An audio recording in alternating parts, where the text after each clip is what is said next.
what they like, these two. Both crying and all are even married too. Oh, that's lovely. That's lovely. Well, good afternoon, everybody, and welcome to Ronnie and Debbie's special day. Now, my name is Mary Wallace, and I'm from the Humanist Society of Scotland, and I was absolutely delighted to be asked to conduct today's wedding ceremony. Now, in case you haven't been to a humanist wedding before, folks, I should begin by reassuring you that no animals will be sacrificed today. There will be no weird satanic rituals of any kind, and you'll also be relieved to know that we will all be remaining fully clothed at all times. Just in case you had any funny ideas about what humanism was. But seriously, what it is a non-religious but ethical approach to life that is about kindness, consideration and respect for other people and for the wider world in which we all live. And no matter what we each individually believe, I think you'll agree that these are values that we all share anyway, and they're also values that make a really strong foundation for a long and happy marriage. Now, for Debbie and Ronnie, one of the most important aspects of today is undoubtedly to be able to share this day with the people they are closest to in life. And that is all of you, their family and friends, aka their VIPs. That's you lot. Now, there are sadly, of course, a few people who aren't here today because they're unfortunately no longer with us, and they include Debbie's mum and dad, June and Hugh, and Ronnie's parents, Bobby and Nancy. Now, they'll all be much missed today, of course, but they would have been delighted to know that these two were settling down to married life together, and they would have been very keen for you all to thoroughly enjoy the celebrations, especially Debbie's dad, I believe, who loved a good party. So please do not let him down on that one. Sure you won't. Now, as you probably know, we actually have two reasons for celebrating, because as well as today being their wedding day, it's also Ronnie's birthday in 2 days' time. So, happy birthday for Monday, Ronnie. And yes, before you ask, there is every truth in the rumour that they chose this date to be married, just so that Ronnie would never have an excuse for forgetting his wedding anniversary. Now, we do hope that you'll find today's ceremony to be sincere and meaningful, of course, but also really relaxed and good fun as well, because I know that Debbie and Ronnie want you all to have a great time today and to mix and match and be merry in each other's company. And I know that you're not going to let them down on that be merry bit. And I should also announce, by the way, that during the ceremony, laughing, clapping, cheering, whooping, whistling, hollering and heckling are all positively encouraged. Feel free. And by the way, I also want you to make some serious noise when I pronounce these two to be husband and wife. So please listen out for that folks, and prepare to get loudy. And your involvement today really is important to Debbie and Ronnie, and they're very pleased also to have some special people as their attendants too.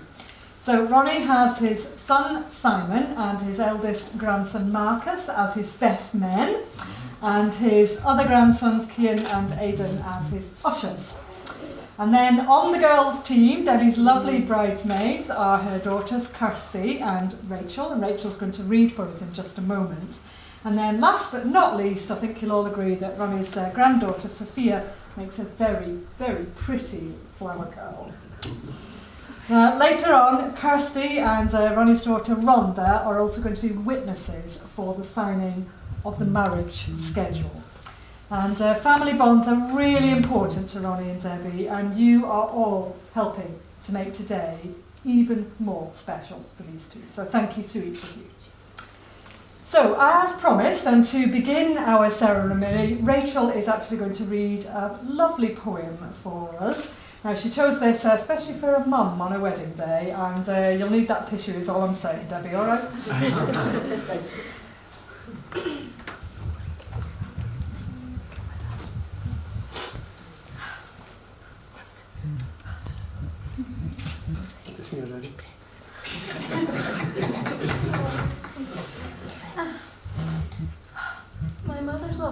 just a timeless work of art. It can be taught and never bought, it comes straight from the heart. It fills my life with sunshine, gives strength, so I believe that if I strive my best in life, I surely can achieve. You're the one who gives me courage, Mum, the one who shows the way, the one who cares, who trusted words I follow every day. However twists, turns life takes, I know that through it all, you'll gently hold me, shape me, mold me, catch me if I fall. As a child, you offered me kindness in the hope that I would learn. Made you a little girl, your whole wide world, and asked nothing in return. All I am, I owe to you, no thanks could comprehend. You're the mum I adore, yet so much more, always my best friend.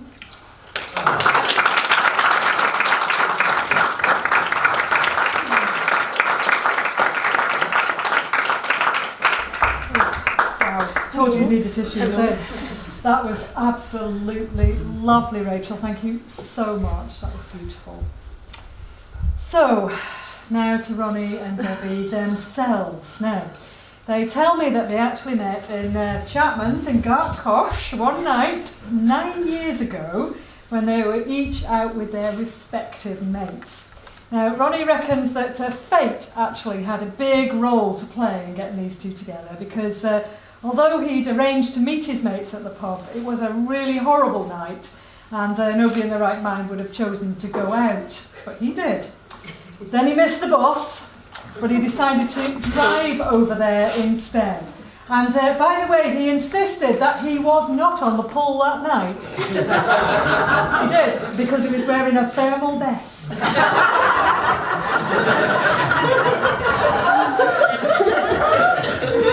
He's not wearing it today, Lucky vest.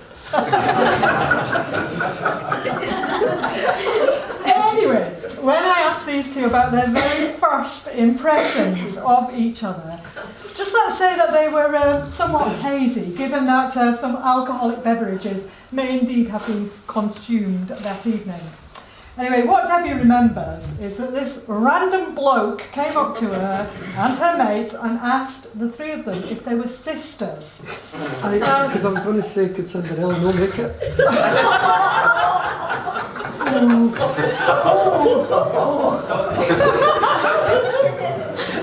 Now, apart from being blonde, Sheila and Margaret don't look anything like each other, by the way. So, what was that I said about alcohol? Anyway, these two got talking and they actually discovered that they had some mutual acquaintances and that there were lots of coincidences between them. And although Ronnie actually thought that he was too old for Debbie, Linda stepped in to give Cupid a helping hand and she insisted on giving him Debbie's number. So thank you to Linda. Now they chatted during the week and then they arranged to meet up for a drink the following Sunday. Now I think Debbie here was a little bit taken aback when Ronnie turned up because he was the very picture of sartorial elegance, as he is today, I've got to say. But on that occasion, he was wearing a very formal grey pinstripe suit. Now I did say sartorial elegance there, but the truth be told, Debbie actually thought he looked like a gangster. Fortunately, though, his nice red convertible Peugeot 307 won her over. Seriously though, they got on great together that evening and the rest is history. Now, the girls were very young at that time and Debbie was naturally very cautious and very protective of them. So these two took things very slowly to begin with. Actually, she tells me that she kept thinking that Ronnie was too good to be true because he was the perfect gentleman right from the start. Now, they've gone from strength to strength as a couple since then, and they tell me that they get on great with each other's family. Now, they set up home together 3 years ago, and although they both work very hard, they thoroughly enjoy their leisure time, particularly if that involves socialising with their fantastic group of mates down at the British Legion. Had a feeling that one might have been on the back row today. Now, the family are very, very important to these two as well, and they especially love spending time with the grandchildren. And of course we cannot possibly talk about what is important to these two in life without mentioning their mutual adoration for the canine member of the family, their cheeky, affectionate pooch Minnie.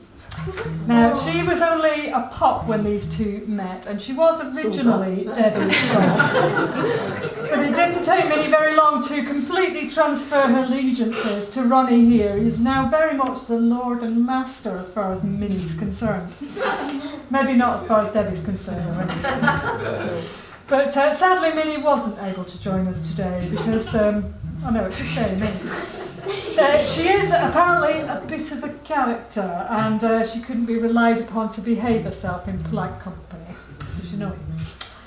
Now, as you'll know, these two share the same outlook on life and the same values of kindness, consideration and respect.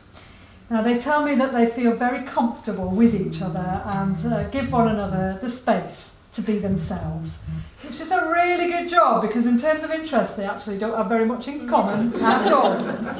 Now, Ronnie here is a massive football fan, a big Rangers supporter, but he hasn't actually managed to persuade Debbie to share his passion for the beautiful game.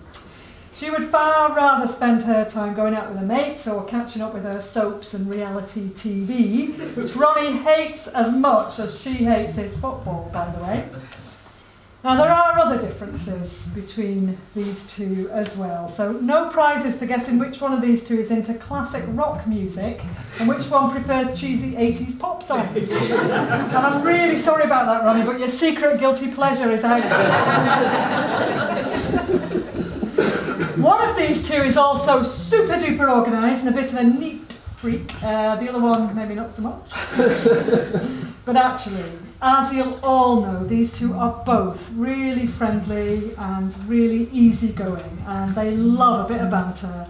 And I know that laughter has been a huge part of their relationship from the very start.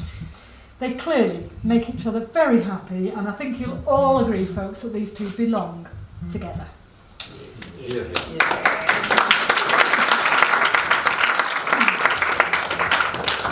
Now, when we met up to plan this ceremony, I asked Debbie and Ronnie to tell me 3 things that they love about each other, but to keep those thoughts a secret from one another. So now on their wedding day, I'm going to reveal those answers. I've got more tissues at the ready. Have you already gone through one, haven't you? So, another tissue coming up for you. Do you know you're going to need it? Have you got yours? Do you need another one? Oh. That's fine. Let's wrap it around. Okay, now we all know that this man's a big softie, don't we? So I've got to say, by the way, any guy that can cry on his wedding day is a keeper, as far as I'm concerned. You've got to keep him. Now, I'm going to go yours first, actually, Debbie, so you ready for this? I'm ready. Now, the very first thing that Ronnie said about you, Debbie, was as follows, quote, "You brighten my whole life." Well, you never switch any lights off, and that's unquote. He went on to say that he loves your personality too, Debbie. Now, he went on to say that he reckons that most women have got lots of personalities to choose from, but that yours is always loving, caring, and kind. And finally, he ended with these lovely words for you, Debbie, and I'm going to read them exactly as he wrote them. He said, "I've never loved you more than I do this very second, and I know that I will never love you less than I do this very second."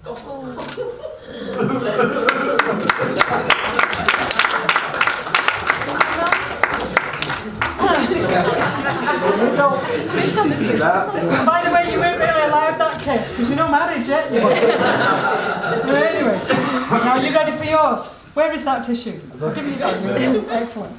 Now, Debbie told me that of the many things she loves about you, Ronnie, one has to be your completely childish sense of humour.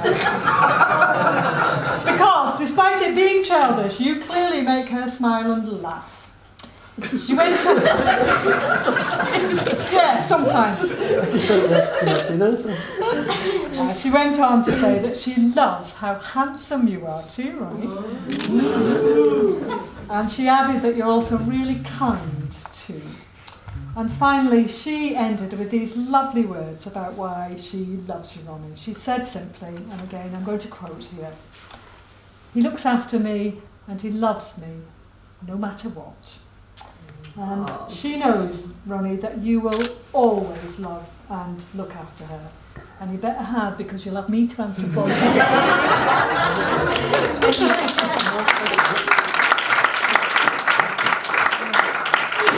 That's lovely, isn't it? Now, these two became engaged at Christmas time 3 years ago, and they both knew, of course, that they had found the one. Actually, getting married, I believe, was becoming a bit of a running joke between them, because Ronnie had seen this nice suit in Slater's, and he told Debbie he was keeping it for the wedding, and then kept asking, "So, are we getting married then? Are we getting married then?" Well, guess what? Today, you get married. Now, there is also a bit of a recurring theme here, because having met in a pub, Ronnie tells me that he actually proposed in a pub too. Now, I'm sure that you were all delighted to hear that Debbie and Ronnie were engaged, and I'm sure you're all just as delighted to be here today to help them celebrate their marriage. And we have now come to the most important part of our ceremony today, when Ronnie and Debbie will exchange their marriage vows. And by the way, Ronnie told me that when you're looking at each other during your vows, you two, you are statistically looking at the person most likely to murder you.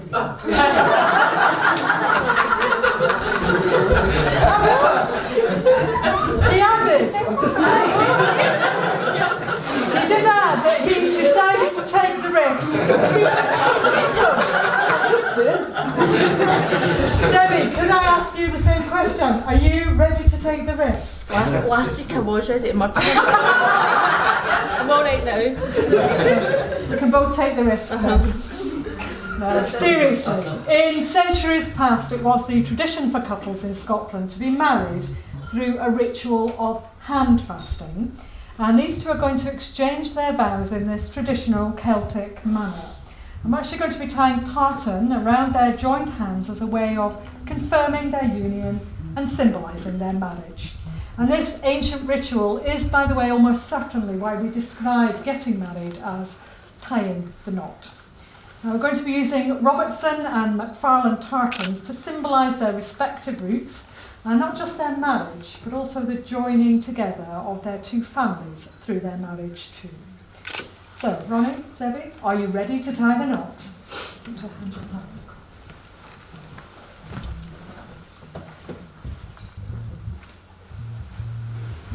Okay, we'd like to step down, please. No, same place. Oh, sorry. Join this hand with this hand. Just join these hands. Now, the first knot that I'm going to tie is to represent Ronnie's love for you, Debbie. And the second knot is to represent Debbie's love for you, Ronnie. And this hand fast is symbolic of the strength of the love and the commitment you share as a couple. If you'd like to join the other hands now, please.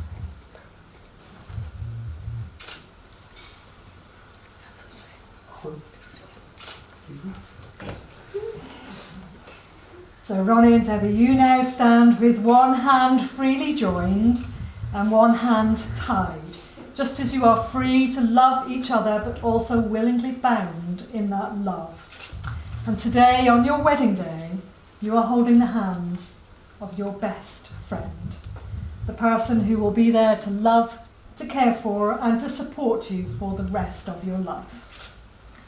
And now for the personal vows of marriage that you have chosen for each other today. So do you, Debbie, take Ronnie to be your beloved husband, to honour and treasure him, and to be at his side in times of sorrow and in times of joy, to love and to comfort him always, and do you pledge your faithfulness to your union for all the days of your life? I do. Thank you. And do you, Ronnie, take Debbie to be your lovely wedded wife, to have and to hold and to love and to cherish from this day forward, for better or worse, for richer or poorer, in sickness and in health, and keeping yourself only unto her for the rest of your life? Thank you. And now for your legal declarations of marriage. So, Debbie, if you please repeat after me the following words.